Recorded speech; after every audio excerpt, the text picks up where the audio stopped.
మరి హేమలంబి నామ సంవత్సరంలో ధనుస్సు రాశి వారికి ఎలా ఉంటాయండి? ఈ ధనుస్సు రాశి వారికి 11 ఆదాయము 5 ఖర్చు.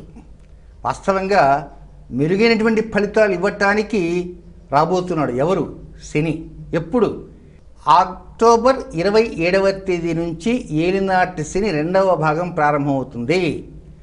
2020వ సంవత్సరం జనవరి 24వ తేదీ వరకు ఉంటుంది. కనుక ఇంత సమయంలో మీలో తెలియనటువంటి ఏవో లోపాలన్నీ ఉన్నాయి, ఉండి తీరుతాయి. డాక్టర్ దగ్గరికి పోతే తేలుతాయి.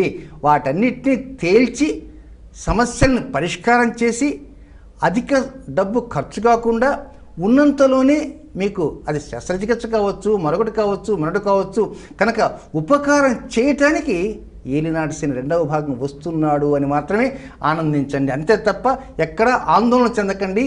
భయం అంతకంటే ఉంటే పక్కన పెట్టేయడానికి ప్రయత్నం చేయండి. ఇక మీ రాశికి అధిపతి అయినటువంటి గురువు మీ రాశి కరెక్ట్గా దశమ స్థానంలో చంద్రుడితో కలిసి ఉన్నాడు. ఇది చాలా కాలం తర్వాత వస్తున్న అద్భుతమైన గ్రహ సంచార స్థితిగతి.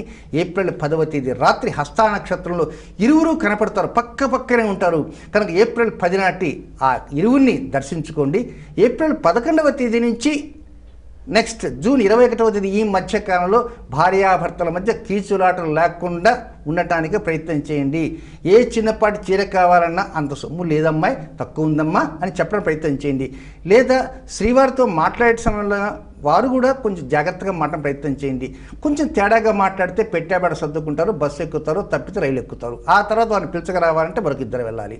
ఇక అనవసరమైన ఖర్చు. కనుక వీటినన్నీ లేకుండా అంటే భార్యాభర్తల్లో దంపత శత్రుత్వాలు లేకుండా ఉండటానికే ప్రయత్నం చేయాలి ఈ ధనురాశి జాతకులు. ఇది ఎప్పటి నుంచి ఎప్పటి వరకు? ఏప్రిల్ 11వ తేదీ నుంచి జూన్ 21 వరకు మాత్రమే సుమా. ఇక రెండవ వ్యతిరేక గ్రహస్థితి ఆగస్టు 28వ తేదీ నుంచి అక్టోబర్ 13వ తేదీ వరకు ఉంది. కనుక ఆ సమయంలో వీరు ఎలాంటి జాగ్రత్త తీసుకోవాలంటే అనవసరమైనటువంటి సంఘర్షణ లోను కాకండి. కొంపలు అంటుకుపోతున్నాయని ఎదురు వాళ్ళు చెప్తున్నా సరే అంటుకోనివ్వండి, ఫైర్ ఇంజిన్ పిలిస్తే వాళ్ళు వస్తారండి అని చెప్పండి తప్ప గాబరా పడవద్దు. ధైర్యంగా ఉండడానికి ప్రయత్నం చేయండి. పెద్దవారు పితృ నిర్ణయాలు తండ్రితో కానీ తండ్రి సమానంగా ఉన్నవారు పెదనాన్న కానీ చిన్నాన్నగా ఎవరు చెప్పినా వారి నిర్ణయాలు శిరోధార్యంగా భావించండి. అంతే వారికి ఎగనిస్ట్గా మాత్రం మాట్లాడవద్దు. ఆగస్ట్ 28 నుంచి అక్టోబర్ 13 వరకు. నెక్స్ట్ సెప్టెంబర్ 27, 28, 29 తేదీల్లో జరిగేటువంటి గ్రహమాలిక యోగంలో ఒక హైలైట్ పాత్ర మీకు రాబోతుంది. కనుక అది సరస్వతి పూజ మూలా నక్షత్రంతోనే గ్రహమాలిక యోగం ప్రారంభమవుతుంది. 2017వ సంవత్సరం సెప్టెంబర్ నెల 27వ తేదీ ఉదయం 9:58 మూలా నక్షత్రంతో గ్రహమాలిక యోగం ప్రారంభమవుతుంది. కనుక 27వ తేదీ ఏం చేయాలి, 28 ఏం చేయాలి, 29 ఏం చేయాలి, ఆ 3 రోజులు ఏం చేయాలి ఈ ధనురాశి వారు అనేది కార్యక్రమం చివరిలో తెలియజేస్తాను. ఆ ప్రకారంగా పాటించిన ప్రయత్నం చేయండి. సర్వం అనుకూలంగా ఉండటానికి ఏలినాటి శని 3వ భాగం రాబోతున్నాడు.